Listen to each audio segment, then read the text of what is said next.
በደብረ ታቦር በደብረ ታቦር ተሰብሃ ተሰብሃ በደብረ ታቦር ተሰብሃ ተሰብሃ በደብረ ታቦር።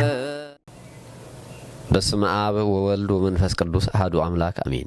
ሰላም ጠና ይሃበለ ህዝበ ክርስቲያን አብዘ ዘለኹሞ ሰላም እግዚአብሔር ምሳኻትኩም ይኹን። እዚ ታቦር ሚድያ መንፈሳዊ ናይ ዩቲዩብ ቻናል እዩ። ታቦር ሚድያ ንኣኹም ይጠቅም ዝበለቶ መንፈሳዊ መደባት ኣዳልያ ቀሪባትልኩም ኣላ። ሰናይ ምክትታል ይግበረልና። ኦርቶዶክስ ሃይማኖት ኣብ ሰሜን ኮርያ ዓብዪ ምዕባለ ትገብር ኣላ። ምስ ኣተኻ ዘይትወፀላ ምስ ወፃእኻ ዘይትኣትወላ ንብዙሕ ነገራት እፁብ ዝኾነት ብፍላይ ከዓ ንክርስትና እምነት ዘይትጠቅም ትበሃል ውልቀ መላኪ መራሒ ኣብ ዘለዋ ኣብ ውሽጢ ሰሜን ኮርያ ናይ ኦርቶዶክስ ቤተ ክርስቲያን ንብዙሓት ኮርያውያን ኣፍ ደገ ድህነት ትኸፍተሎም ኣላ። ካብቶም 26.42 ሚልዮን ዝኾኑ ኮርያውያን እቶም ዝበዝሑ ሃይማኖት ዘይብሎም ክኾኑ ከለዉ ካልኦት ድማ ናይ ቾይንዲዝም፣ ሻንታኒዝም፣ ቡድሂዝም ተከፍተልቲ ክኾኑ ከለዉ እቶም 1% ዝኾኑ ከዓ ናይ ሰሜን ኮርያ ህዝቢ ናይ ክርስትና እምነት ተኸተልቲ ማለት ኦርቶዶክስ፣ ካቶሊክ፣ ፕሮቴስታንት እምነት ዘለዎም እዮም። እቶም ኣብ ሰሜን ኮርያ ዝነብሩ ናይ ኦርቶዶክስ ሃይማኖት ተኸተልቲ ነቲ ኣብ ሰሜን ኮርያ ዘሎ ከቢድና ጨናቕን ዝኾነ ህጊ ተፃዊሮም ናይ ክርስቶስ ወንጌል ናብ ብዙሓት ሰባት እናብፅሑ ይርከቡ ከም ዘለዉ ክንደይኖት ኢና ንፈልጥ። ሰላም ጠና ይሃበለይ ናይ ታቦር ሚድያ ቤተሰብ ዝኾንኩም ኣብ ናይ ሎሚ ዘቕርበልኩም መደብ ካብ ርሑቕ ምብራቕ ትርከብ ካብ ብዙሓት ሃገራት ዓለምና ተነፅሎ ዝበፅሓ ሰሜን ኮርያ እዩ።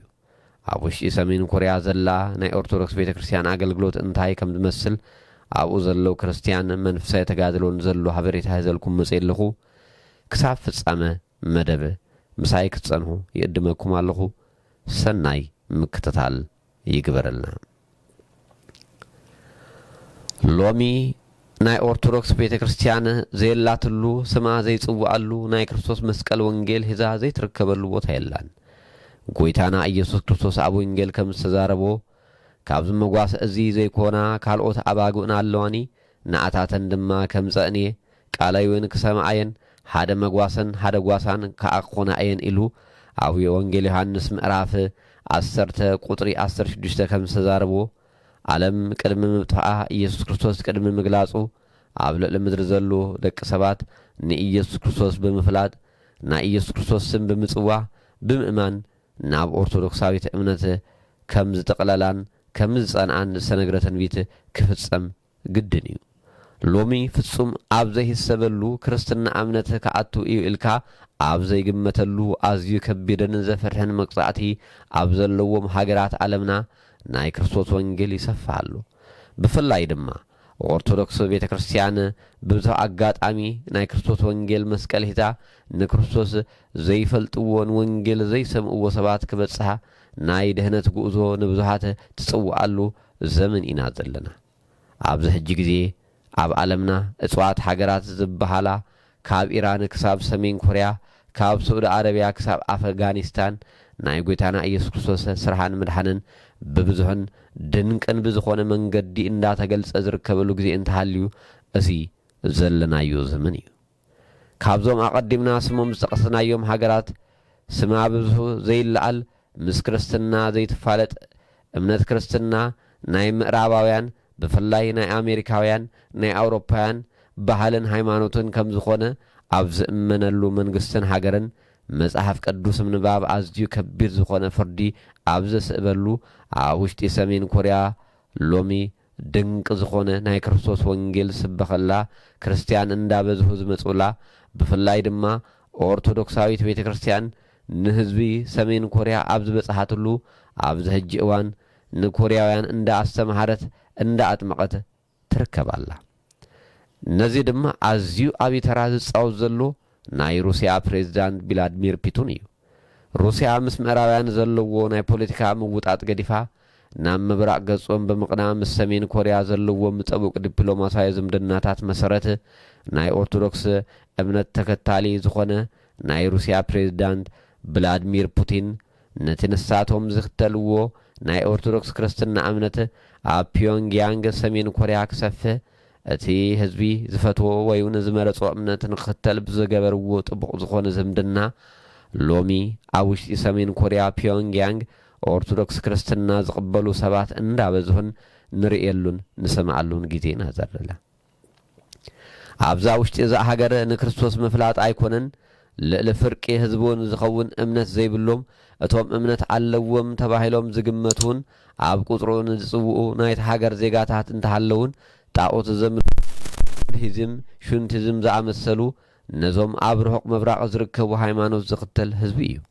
ምስኡ ድማ ምስ ናይ ክርስትና ኣስተምህሮ ብኣንጻሩ ዝኾነ ናይ ኣነባብራን ኣመጋግባን ስርዓት ዘለዎም ህዝብን ሃገርን ንክርስትና ዘለዎም ኣረኣእያ ኣመለካክታ እንዳተቐየረ ብምጽኡ ክርስትና ናይ ኣሜሪካውያን ኦርቶዶክስ ድማ ናይ ኣውሮፓውያን ጥራይ ዘይኮነ ኣምላኽና ኢየሱስ ክርስቶስ ዝመሰረታ ብደሙ ዘጽንዓ በይና ሓንቲ እምነት ከም ዝኾነት ኣብታ ሃገር ብዝስርሓ ዘሎ ናይ ወንጌል ኣገልግሎት ሎሚ ካብ ሰሜን ኮርያ ናብ ኦርቶዶክስ ክርስትና ሃይማኖት እንዳመጹ ይርከቡ።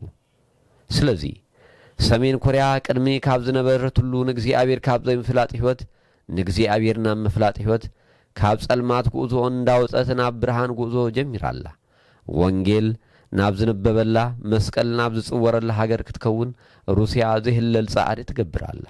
ስለዚ እዩ ናይ ሰሜን ኮርያ ፕሬዝዳንት ኪም ጆንግ ኡን ኣብ ቀረባ እዋን ናብ ሩስያ ምኻድ ምስ ሩስያ ፕሬዝዳንት ቭላድሚር ፑቲን ብዝገበርዎ ዘተን ምክክርን ርክቦም ብብዙሕ ሸነካት እንዳሃየለን እንዳሰፈን ብምምጽኡ ዝተዛብአን ጌጋን ረዲእስ ዝነበሮ ኪም ጆንግ ኡን ህዝቢ ሰሜን ኮርያ ምስ ሩስያ ኦርቶዶክስ ቤተክርስቲያን ጥቡቕ ዝምድና ብምፍጣሮም ኣብ ፒዮንግያንግ ናይ ቅድስት ስላሴ ቤተክርስቲያን ተኸፊቱ ካብ ሩስያን ሓሊፉ ንናይ ህዝቢ ሰሜን ኮርያ ክበጽሕ ዝተገብረ ናይ ሩስያ ኦርቶዶክስ ቤተክርስቲያን መንፈሳዊ አገልግሎት እንዳሃበት ትርከባላ።